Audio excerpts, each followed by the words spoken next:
Yeah, got the Kushiura.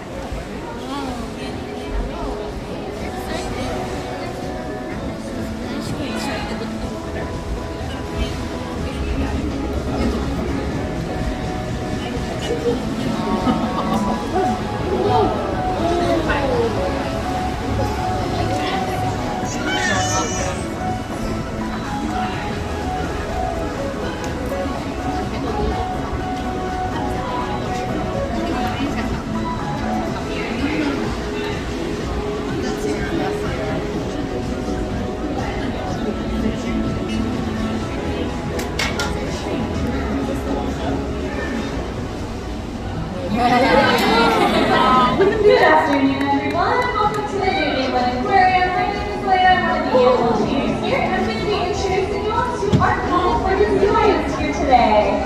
First and foremost, I do have a question for everyone here in the audience. Go ahead and raise your hand for me if you have ever adopted a pet before. Awesome. I saw a lot of hands shoot up there. This time the question's going to go out to our sea lions. Make some noise if you have been rescued.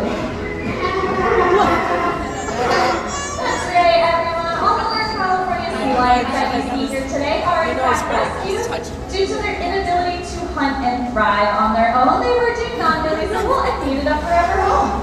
Now here at the New England Aquarium, they inspire hundreds of guests each and every day to care for their ocean counterparts. And as you can see, they are certainly thriving here. So let's introduce you to our California sea lions. First and foremost, a little bit lighter in coloration, coming up and close and personal, they are Sierra.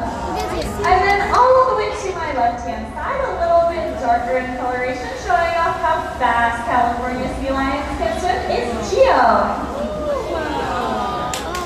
Now, a lot of people ask us how we know that these are in fact California sea lions, and there's a few physical characteristics that you'll notice about them. First and foremost, as you guys see Geo swimming through the water, you'll notice that she's using those strong and powerful front flippers to propel herself through the water. Now, those front flippers can push and pull their bodies upwards of 25 miles per hour. The second characteristic that you'll notice of the sea lions is their ability to rotate their hind hips up underneath them and walk on all fours. As you can see, they are pretty agile here on land, and that's going to differentiate them from the harbor seals that you see out front of the aquarium, and that the harbor seals, instead of walking on all fours, just walk along on their bellies. She is giving you her best harbor seal impression. Now, the last characteristic you'll notice about them is that on either side of their head, they do have the presence of external ear flaps.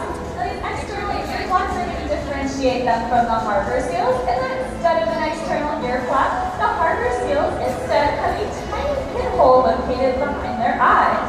So that's going to be one of the big differences between true seals like harbor seals and our eared California sea lions.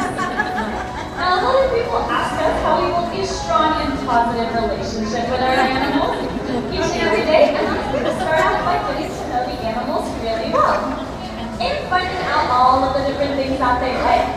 Some of our animals find certain tactiles really reinforcing, whether that's back rubs or back scratches or even flipper scratches. Some of our animals find a favorite type of fish really reinforcing. Sierra here happens to have a favorite type of fish of sardines. These guys also find new learning and new training really reinforcing as well. So that relationship is going to be the key to all of the foundations of training that we do here with our animals. Now, how do we train the animals? All of our animals start off learning a basic fundamental behavior called a target. And that's simply looking at the animals to either follow our command, or you'll even see Rebecca there has what we call a target pull.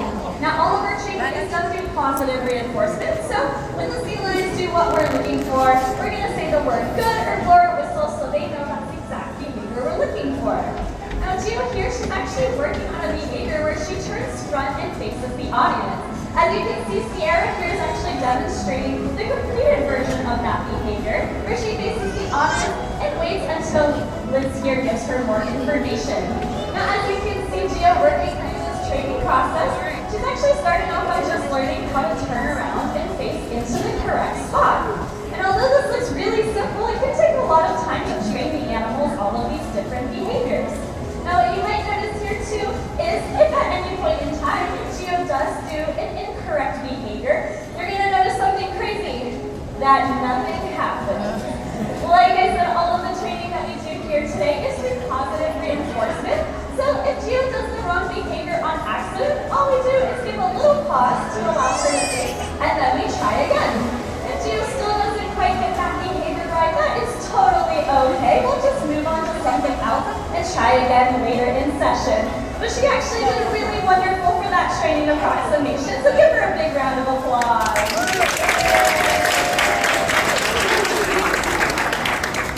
Now, the reason why we train here with our sea lions is so that we can take care of them. Now, these guys will actually participate voluntarily in all of their healthcare training. And that could look a few different ways. It could be us asking the animals to open their mouth so we can look inside their mouth.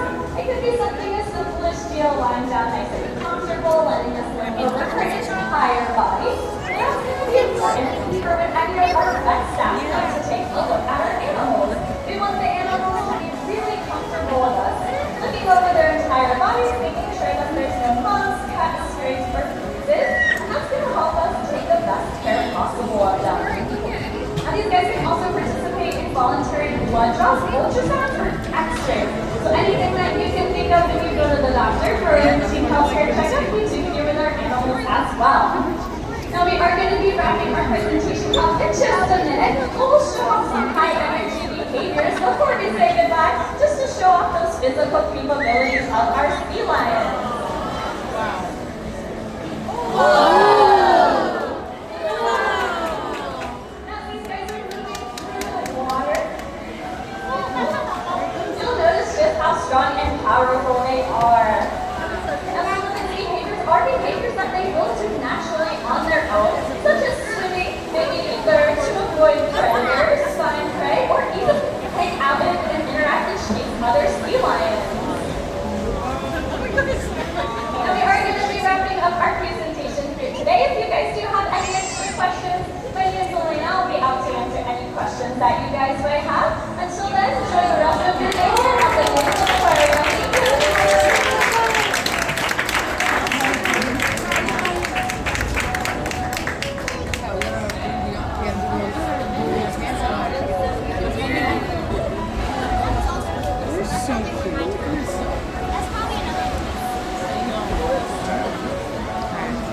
Thank you.